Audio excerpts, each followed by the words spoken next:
And I am pleased to welcome to the 2025 edition of Statehouse Conversations, Representative Dave Heine. He represents District 85, Fort Wayne. I've heard of that city. And you've been at it since 2016. You were first elected, so you know your way around now. Well, I'd like to say I know my way around. I can find the bathrooms, but every year everything's different, and it's a new year, and it's going to be a tough year. Well, this is going to be an interesting year. The budget's going to be the focus. That's the one thing you have to do, and you're front and center in that because you are on Ways and Means Committee. That's where the budget starts, and you'll be no doubt working, burning a lot of midnight oil on that. But to prove that all politics is local and that there are other issues, believe it or not, besides the budget, you had a few things that you've introduced this session that you want to talk about that are important to you and your constituents. Let's start with that little road up there by you, US 30. One of the things that we have in our community, US 30, obviously is so important to economic development in northern Indiana, not just northeast Indiana, but all of northern Indiana. And we need to turn that into a freeway. We have industry along there that they can't get truck drivers to pick up their product. They can't get them to give them a competitive rate because there's so much traffic. And any of my people that are watching this, they know what I'm talking about. Columbia City, Warsaw, it's a parking lot. And so that road is not going through cornfields, as you point out. We're talking about the biotech industry, we're talking about steel, we're talking about some major employers. Major employers, not just in Indiana, but around the world. So, and then we have the BF Goodrich plant, Michelin plant out in Woodburn, Indiana.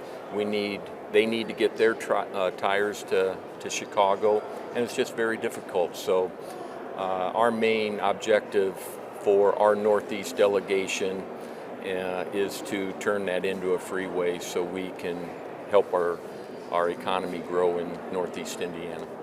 And infrastructure, certainly one that people can sink their teeth into. Other issues I know that are front and center for a lot of Hoosiers, aside from the budget, teaching. We may not have enough teachers. We've heard that alarm being sounded now for some time. You think you might have some answers there? Yeah, a couple years ago, and I whenever you say, yeah, I had a bill, it wasn't my bill, it wasn't my idea. A couple superintendents, Fort Wayne Community Schools, East Allen County Schools, they had an idea. Hey, let's take people that have a 4-year college degree, they went in whatever, and they've been in a business or had a job, and they decide, this isn't really for me, I always wanted to be a teacher. So what they came up with is, in our case, Purdue University and also Tri-State, they have a 10-month program where I can transition to teaching, and then I can get my teaching degree, and I can then go to work at East Allen County Schools and be a full-time teacher with all the accreditation. And my goal in life was, people that maybe retire and they're an engineer at one of our engineering firms in Northeast Indiana. They worked hard, but now they'd like to give back a little bit. They can transition to teaching and maybe teach physics or something like that. So we started off with $1 million in the budget to help those people transition to teach. And it went very, very well. Over 400 people are now either have their teaching degrees or are in the process of getting it. But we have a wait list. So we're going to increase that from 1 million to 2.5 million. And we have a teacher shortage here in Indiana, and that's one way to bring in people that, I don't want to say people like me because I'm older, but there's room for a retired hardware company executive, maybe in the teaching world. Well, they already told me that, Dave, you wouldn't make a good teacher, so I don't qualify. So, but anyhow, it's going very well, and we want to pump up the dollars and get more teachers. And that certainly will help kids at that very important learning age of K through 12 at the very least. Let's talk about kids way down on the other end of the spectrum, just starting out. Childcare is an issue, and we've seen that again and again.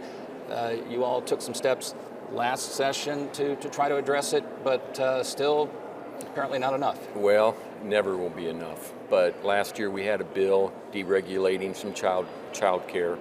And what we're doing is building on that bill and then enhancing it, and it's all deregulation, because I have 8 grandchildren now, and I know what it costs for my children to get child care for their kids. I have a daughter-in-law that had to quit her job because she paid more in child care and she was a teacher. So very, very important to me, and that's one of the things about this. You take your experiences from your home and you try to help out with some state laws, but one of the things is a lot of our schools have daycare at the school.